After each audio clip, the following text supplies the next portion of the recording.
Hello, everyone. My name's Billy, and today we're going to be reading Macbeth, Act 1, Scenes 4 through 7. Let's begin. Scene 4, Forest, the Palace. Flourish enter Duncan, Malcolm, Donalbain, Lennox, and attendants. Is execution done on Cawdor? Are not those in commission yet returned?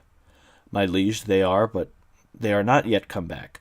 But I have spoke with the one that saw him die, who did report that very frankly he confessed his treasons, implored your highness's pardon, and set forth a deep repentance. Nothing in this life became him like the leaving it. He died as one that had been studying in his death, to throw away the dearest thing he owed, as it twere a careless trifle. There's no art to find in the mind's construction of the face. He was a gentleman on whom I built an absolute trust. Enter Macbeth, Banquo, Ross, and Angus. O worthiest cousin, the sin of my ingratitude even now was heavy upon me. Thou art so far before that swiftest wing of recompense is slow to overtake thee. Would thou hadst less deserved that proportion both of thanks and of payment? Might have been mine. Only I have left to say, more is thy due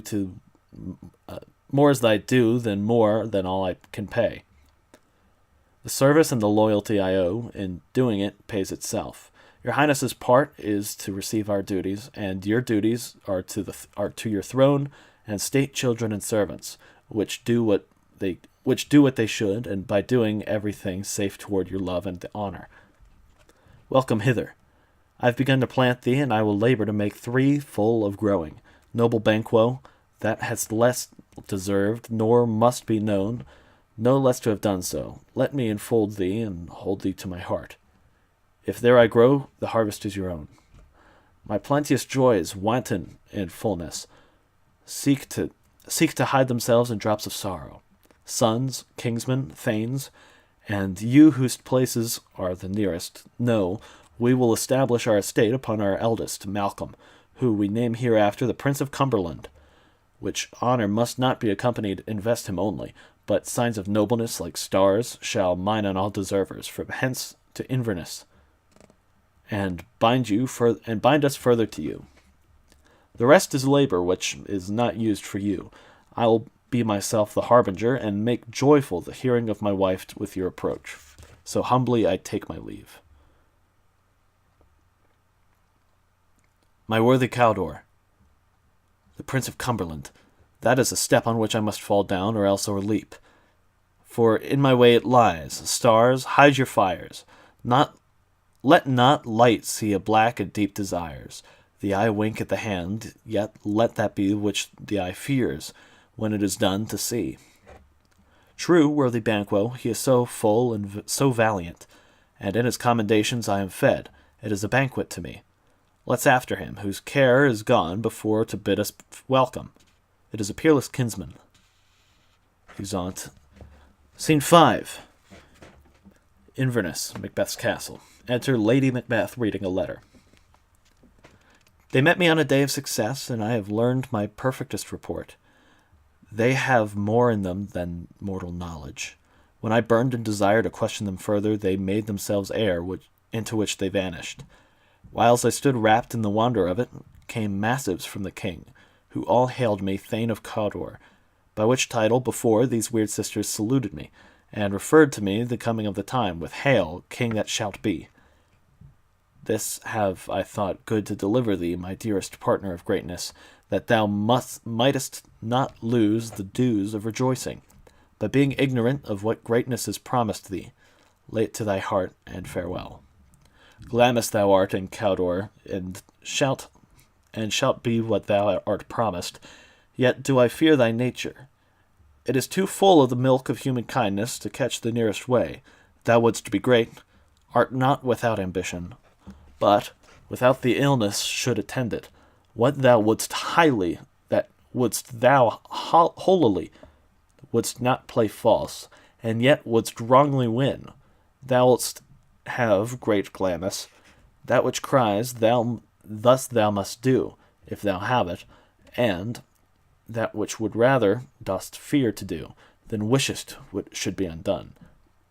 Hie thee hither, that I pour my spirits in thine ear, and chastise with the valor of my tongue that all that impedes thee from the golden round, with fate and metaphysical aid, doth seem to have thee crowned withal.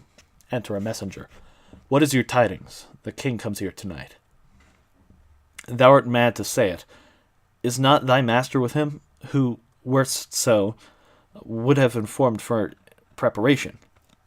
So please you, it is true, our thane is coming. One of my fellows had speed of him, who, almost dead for breath, had scarcely more than he could make of this message. Give him tending, he brings great news. Exit messenger. The raven himself is a horse that croaks the fatal entrance of Duncan under my battlements. Come, ye spirits that tend on mortal thoughts, unsex me here, and fill me, from the crown to the toe, top full of direst cruelty. Make thick my blood, step up the access to passage to remorse.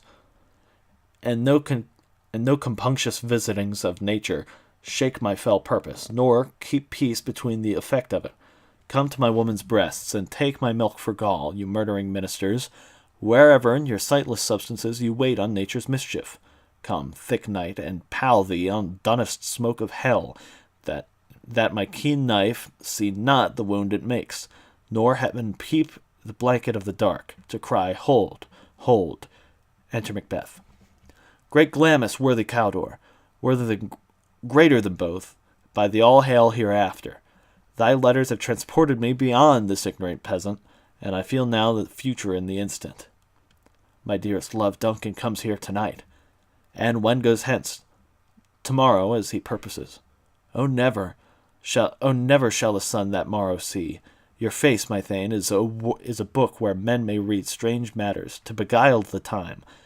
Look the time, bear welcome in your eye, your hand, your tongue, like the innocent flower, but be the serpent under it. He that's coming must be provided for, and you shall put this night's great business into my dispatch, which shall all the nights and days to come give solely sovereign away and masterdom. We will speak further. Only look up clear. To alter favor ever is to fear. Leave all the rest to me. Exeunt. Scene 6. Before Macbeth's castle. Hautboys and torches. Enter Duncan, Malcolm, Donalbain, Banquo, Lennox, Macduff, Ross, Angus, and attendants. This castle hath a pleasant air. The air nimbly and sweetly recommends itself unto our gentle senses. This guest of summer, the temple-haunting martlet, does approve, by his loved masonry, into the heaven's breath. Smells wooingly here, no jutty, frieze, buttress, nor coign of vantage, but this bird hath made his pendant bed and procreant cradle, where they most breed and haunt. I have observed the air as delicate. Enter Lady Macbeth. See our honored hostess. The life that follows us sometimes is our trouble. Which shall we thank is love? Herein I teach you how you shall bid God ild for your pains, and thank us for your trouble. All our service in every point done twice done, and then done double. We're poor and single business to contend against these honors deep and broad wherewith your majesty loads our house. For those of old and the late dignities heaped up to them, we rest your hermits. Where's the Thane of Cawdor? We coursed him at the heels, and had a purpose for his purveyor, but he rides well, and with his great love, sharp as his spur, hath holp him to his home before us. Fair and noble hostess, where we are your guests tonight. Your servants ever have theirs themselves, and what is theirs in compt, to make their audit your highness's pleasure, still to return your own. Give me your hand, conduct me to mine host. We love him highly, and shall continue our graces toward him. By your leave, hostess. Exeunt. Scene 7. Macbeth's castle. Hautboys and torches enter a sewer, and divers servants with dishes in service, and pass over the stage. Then enter Macbeth. If it were done when 'tis done, then 'twere all that were done quickly. If the assassination could trammel up the consequence and catch with this surcease success, but this blow might be the be-all and the end-all here. But here, upon the bank and shoal of time, we'll jump the life to come. But in these cases we still have judgment here, that we but teach bloody instructions. which being taught return to plague the inventor. This even-handed justice commends the ingredients of our poisoned chalice to our own lips. He's here in double trust. First, I am his kinsman and his subject, strong both against the deed, then, as his host, who should against his murderers shut the door, not bear the knife myself.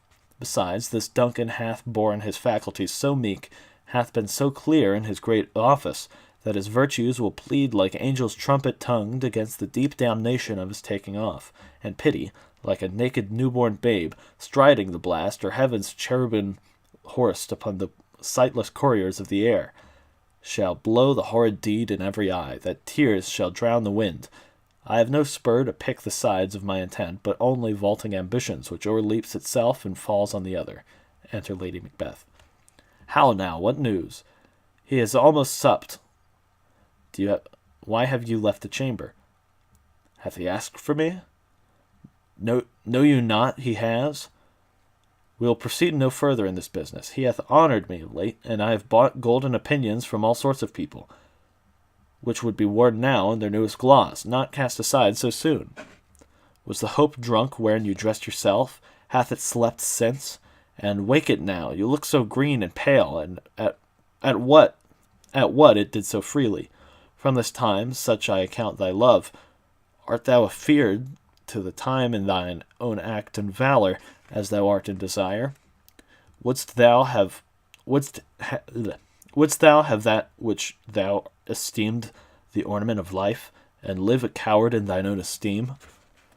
Letting I dare not wait upon I would, like the poor cat of the adage? Prithee, peace. I dare do all that may become a man. Who dares do more is none. What beast was it then that made you break this enterprise to me? When you durst do it, you were a man, and, to be more than you were, you would be so much more the man. Nor time nor place then did it here, and yet you would make both. They have made themselves, and their fitness now does unmake you. I have given suck, and know how tender 'tis to love the babe that milks me.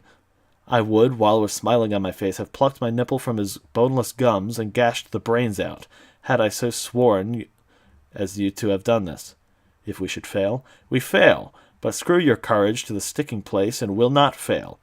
When Duncan is asleep, whereto the rather shall his day's hard journey soundly invite him. His two chamberlains will I with wine and wassail to convince that memory, the warder of the brain, shall be a fern, and to the receipt of reason a limbeck only. When in swinish sleep their drenched natures lie as in a death, what cannot you and I perform upon the unguarded Duncan? What not put upon his spongy officers, who shall bear the guilt of our great quell? Bring forth men-children only, for thy undaunted mettle should compose nothing but males. Will it not be received, when we have made this mark with blood of these sleepy two of his own chamber, and used their very daggers that they have done it? Who dares receive it other, as we shall make our griefs and clamour roar upon his death? I am settled, and bed up upon the corporal agent of this terrible feat. Away, and mock the time with fairest show. False face must hide what the false heart doth know. Exeunt. End of Act 1. Thank you.